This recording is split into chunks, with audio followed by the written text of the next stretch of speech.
할렐루야. 오늘 또 하나님이 주시는 은혜와 평강이 넘치는 복된 날 되시기를 예수님의 이름으로 축복합니다.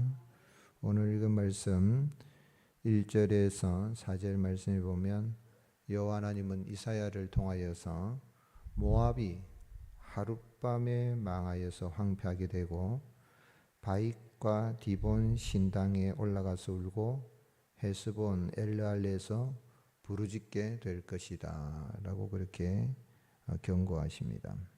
5절에서 9절 말씀에서는 이사야는 여호와 하나님이 내리는 그 재앙, 또 이 바벨론의 침략으로 인해서 모압의 이런 소알 에글라슬라시아 에글라임 브엘엘림 등지에서 울부짖는 그런 모습을 보고 또 모압을 위해서 이렇게 부르짖는 이사야의 그런 모습을 보게 됩니다.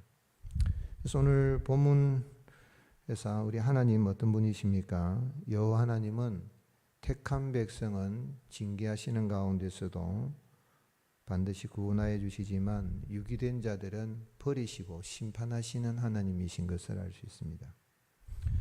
여호와 하나님께서 아브라함의 조카 롯의 후손인 세운 모압이지만은 그들이 아브라함의 후손인 이스라엘 백성들을 괴롭히고 또 우상을 섬긴 죄에 따라서 심판하십니다.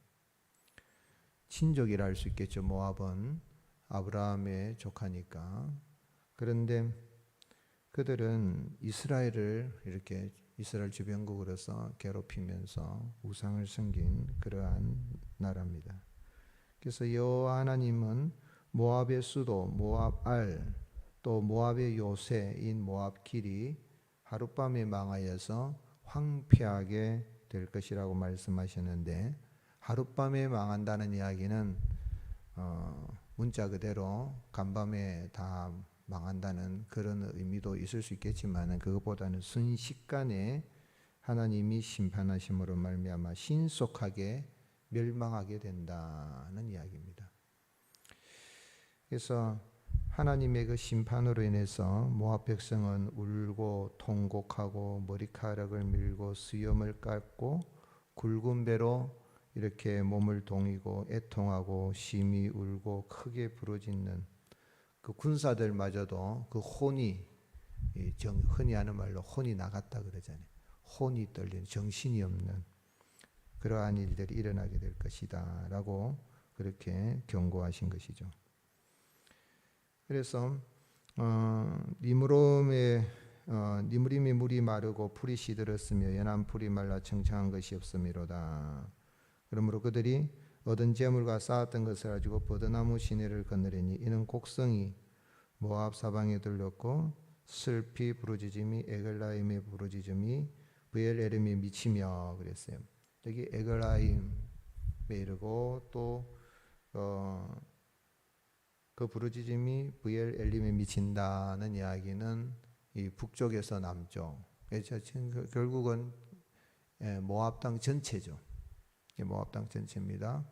모압은 이 요단강 동쪽 사이에 동쪽 편에 이렇게 차지한 그런 것인데 그 지역들을 지금 이야기합니다. 이 지역들을 한 20곳 정도 됩니까? 이런 지역들을 다 언급하면서 곳곳에 전국적으로 이런 슬피 울부짖는 통곡하는 그런 모습들, 그런 가운데서도 하나님은 여기 내가 9절에 내가 디몬의 재앙을 더 내리되 모압의 도피한 자와 그 땅에 남은 자의 사자를 보내리라. 이 사자는 라이온, 맹수 사자죠. 그래서 하나님께서 그 아수르 또는 바벨론, 그 아수르도 바벨론이라고 이렇게 불려질 수 있습니다. 우리가 어제 묵상한 말씀에 이제 14장 또는 13장, 14장에서 바벨론이 패망할 걸 이야기했는데 바벨론은 세상 문화의 대표적인 그런 모습이죠. 그래서 실제적인 바벨론뿐만 아니라 그 전에 아수르 또 바벨론, 그 이후에 이런 패권을 잡은 초대교회의 그 그리스도인들을 기독교회를 박해한 이 로마, 또 심지어는 유대교까지도 이렇게 바벨론으로 칭해질 수가 있는데, 하나님은 여기 사자를 맹수와 같은 그런 강대국을 통해서 모압이 패망할 것이다. 모압은 결국은 주전 715년에 이제 멸망하게 됩니다. 그런데 모압은 이렇게 하나님께서 그들의 죄에 따라서 심판하여서 이렇게 멸망시키고 버리시지만은, 그러나 택한 백성은, 이스라엘 백성은 하나님이 지금 우리가 이 이사야서를 묵상하면서 12장까지의 그 내용을 보면 이스라엘 유다 백성과 예루살렘, 특별히 남왕국 유다는 다윗의 후손인데, 아브라함과 다윗의 그 자손이 다스리는 그 나라는 하나님이 징계는 하시지만 버리지 아니하신다. 이게 이사야의 큰 주제입니다. 징계는 하시면 버리지 않아죠. 바벨론이든 뭐 주변에 있는 모압이든 에돔이든 블레셋이든 하나님이 다 그들은 유기된 자이기 때문에 버리지만은 택한 백성은 버리지 아니하신다. 그래서 이사야 41장 8절에 그러나 나의 종도 이스라엘아, 내가 택한 야곱아, 내가 택한 야곱아, 나의 벗 아브라함의 자손아, 나의 친구 아브라함의 자손아, 내가 땅 끝에서부터 너를 붙들며 땅 모퉁이에서부터 너를 부르고 내게 이르기를 너는 나의 종이라. 내가 너를 택하고 싫어하여 버리지 아니하였다 하였노라 라고 그렇게 이사야는 예언합니다. 그 하나님, 우리를 택한 백성을 구원하시기 위해서 친히 사람의 몸을 입고 이 땅에 오셨습니다.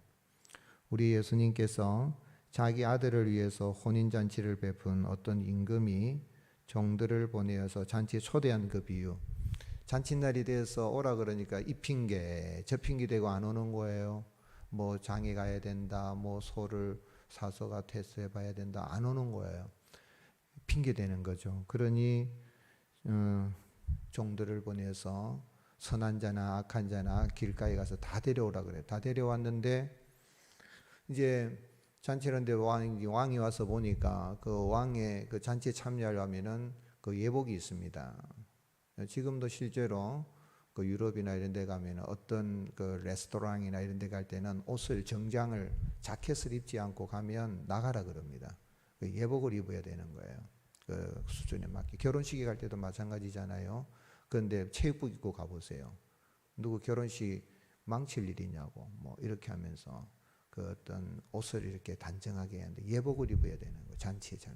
근데 뭐 어때서 하면서 예복을 안 입고 앉아있는 사람들 다 내어 쫓으라고 말하면서 뭐라고 말씀하셨어요?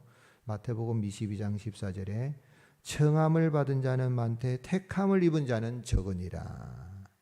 오늘 여러분 유다 백성 이스라엘 자손이 뭐 예뻐서 잘나서 똑똑해서 뭐 윤리도덕적으로 잘해서 11조를 많이 내서 뭐 예물을 많이 바쳐서 우리가 하나님 앞에 열심히 섬겨야 되지만 그것 때문에 택한 거 아니에요. 전적인 은혜입니다. 그 은혜 감사해서 우리가 주일도 성수하고 11조로 드리고 더 드리고 싶고 헌신하고 싶어서 감사해서 하는 거지, 그게 공로가 되지 않아요. 전적인 택하여 주신 하나님 은혜인 줄 믿으시기를 주님의 이름으로 축복합니다. 그 은혜로 구원받은 거예요. 그래서 우리가 하나님이 택하신 예수님 믿어서 구원받고 어린 양의 혼인잔치에 참여하게 된 것, 그 은혜를 늘 감사하며 구원의 즐거움이 넘치는 복된 삶을 살아가시기를 주님 축복합니다. 그럼 우리 어떻게 살아야 되겠어요? 성도는 우상을 버려야 됩니다. 그리고 오직 하나님께만 부르짖고 기도해야 됩니다. 여호와 하나님께서 모압에 대해서 경고하신 목적은요, 모압에 있는 거 아니에요. 택한 백성이 있는 거예요. 택한 백성, 이스라엘, 특별히 남왕국 유다. 예. 그래서 우상을 섬기는 모압을 본받지 말라는 거죠. 오직 여호와 하나님만을 의지하라는 겁니다. 하나님이 이렇게 모압을 강대국을 통하여서 아수르나 바벨론 같은 강대국을 통하여서 징계를 하시는데도 그들이 심판을 받고 징계를 받으면 누구를 찾아야 됩니까? 하나님을 찾아야 되는데 여호와 하나님을 찾지 않고 어디로 갑니까? 2절에 보면 그들이 어디로 올라갔다 그랬습니까? 바익과 디본 산당에 올라가서 울며 그랬어요. 여기 바익과 디본 산당에는 모압이 신으로 섬기는 그모스 신이 있는 산당인 거예요. 그 신 산당에 가는 거예요. 매를 맞으면 매를 때리시는 아버지 품으로 용서하십시오. 이렇게 가야만이, 매를 들었다고 자식이 품에 들어오면은 때릴 수 있습니까? 못 때린데 있으니까. 그죠? 어떤 자식은 보면요, 아버지가 어머니가 때리려고 하면 회초리를 되면 회초리를 잡는 거죠. 회초리 잡으면 엄마가 아버지가 더 세죠. 그럼 더 맞는다니까. 그런데 품으로 안겨버리면 허허이 이놈의 자식하고 넘어간다니까요. 하나님께서 이스라엘 백성, 유다 백성에게 경고를 주기 위해서 모압에 대해서 징계를 하시는 거죠. 그들은 매를 맞아도 하나님께 가지 않고 오히려 그 모습 신에게 가는 거죠. 하나님이 가장 싫어하는 죄가 우상 숭배입니다. 오늘은 우상이 어떤 게 우상이에요? 하나님보다 더 사랑하는 게 우상이에요. 자식이 우상이 될 수도 있고, 은근보화가 우상이 될 수도 있고, 이념과 사상이 우상이 될 수도 있어요. 눈에 보이는 뭐 이런 부처상이니 돌부처상이니 천하대장군 지하여장군이니 뭐 이런 거는 그건 아무 힘이 없어요. 가장 힘있게 역사하는 것처럼 보이는 우상이 있는데, 그게 뭐냐면 자식이고 돈이고 또 사상입니다. 근데 우리는 어떤 것도 우리의 힘이 되지 않는다는 걸 알고 하나님께 나아가야 되겠죠. 그 이사야는 이런 모압을 보면서 그래도 이 아브라함의 조카니까 그 후손이 세웠으니까 친족이라 할 수 있잖아요. 그걸 보면서 하나님의 진노의 심판을 모습을 보면서 회개하고 하나님께로 돌아오라는 거예요. 우리 하나님은 유다 백성이든 모압 백성이든 이방인이든 누구든지 회개하고 하나님께로 달아나오면 용서해 주시고 구원해 주시는 주님이십니다. 오늘 여러분, 교회는 뭐 하는 곳이냐면 예배를 드리는 거예요. 누구에게 예배를 드리는 거죠? 여호와 하나님께 예배 드리는 거예요. 교회 나와서 자꾸 인간을 예배하려고 하는 경우가 많아요. 인간, 교회 와서 자존심 내세우려고 자기를 예배하려고 하는, 그러면 안 돼요. 오직 하나님께만 예배하고 하나님을 의지해야 되는 거죠. 그래서 우리 주님은 아버지께 참되게 예배하는 자들은 영과 진리로 예배할 때가 오나니 곧 이때라. 아버지께서는 자기에게 이렇게 예배하는 자들을 찾으시느니라. 왜 새벽 예배에 나와요? 우리가 새벽 예배에 나온 거 하루에 첫 시간 하나님을 예배하고 하나님 도와주세요 하고 출발하는 거예요. 뭐 그리 안 해도 살아갈 거예요. 그렇잖아요, 그죠? 교회 다니는 사람 중에서 새벽 기도 나온 사람, 하루에 첫 시간 기도하는 사람, 뭐 그냥 그리 가요. 또 교회 안 다니는 사람, 세상적으로 보면 강대국, 바벨론, 아수르처럼 잘 먹고 잘 사는 사람, 세상적으로 성공한 사람 더 많아요. 그런데 우리는 왜 기도하고 나가는 거예요? 왜 예배하고 나가는 거예요? 모든 것이 하나님이 주신 은혜입니다 하는 걸 고백하고 하나님을 인정하고 나가기로 하는 거예요. 오늘 하루도 우리가 의식적으로도 예배하고 부르짖고 기도하고 삶 속에서도 하나님의 은혜를 구하면서 승리하는 날 되시기를 예수님의 이름으로 축복합니다. 아버지 하나님 감사합니다. 우리를 창세전에 택하여 주시고 때가 되어 우리를 부르시고 독생자 보내신 그 예수님을 믿어서 우리가 구원받게 하시고 이 땅에서 하나님을 예배하는 자로 거듭나게 하신 은혜를 감사합니다. 하나님, 그 은혜 감사하여 하루의 첫 시간을 기도하며 믿음으로 출발하오니 주여 도와주시옵소서. 우리의 가정이 평안케 하여 주시고 자녀 손들이 잘되게 하여 주시고 하나님의 복을 받아 누리며 하나님을 예배하는 자로서 하나님의 기쁨이 되는 하나님의 사람으로 자라가게 하여 주옵소서. 또한 유치부 성경학교 마치고 초등부 또 성경학교 이제 1위부터 진행되는데 큰 은혜 베풀어 주시고 또 중고등부 비전트립 청년부 수련의 은혜를 다하여 주시고 악한 영들이 틈타지 못하도록 하나님이 지켜주시고 하나님 죄악의 쓴뿌리가 나지 않도록 막아주시고 아버지 하나님 가고 오는 길 안정케 하여 주시며 주님 영광 나타낼 수 있도록 좋은 일기도 허락하여 주시고 우리 주님 큰 은혜를 허락하여 주시옵소서. 하나님 우리 교회를 사랑하여 주시고 70여 년 동안 붙들어 주신 주님 기도의 불길이 타오를 수 있도록 은혜를 허락하여 주시옵소서. 아버지 하나님 눈을 들어 밭을 보며 휘어져 추수할 때가 되지만 기도의 동력자가 필요합니다. 추수할 일꾼이 필요합니다. 하나님 추수할 일꾼들을 보내어 주셔서 하나님의 부흥을 노래하며 나아가는 복된 교회로 쓰임받을 수 있도록 붙잡고 역사하여 주옵소서. 이 하루도 온전히 우리와 동행하여 주시기만을 원하옵고 우리 구주 예수님 이름으로 간절히 기도드립니다. 아멘. 할렐루야. 말씀을 기억하시고 주여 한번 외치고 간절한 마음으로 기도드리겠습니다. 주여 아버지 감사합니다. 우리 사랑하여 주시고 우리를 붙들어 주시고 은혜 베풀어 주신 주님, 하나님께서 큰 은혜를 가해 주시고 이 하루도 믿음으로 승리하며 나갈 수 있도록 주여 도와주시기를 원합니다.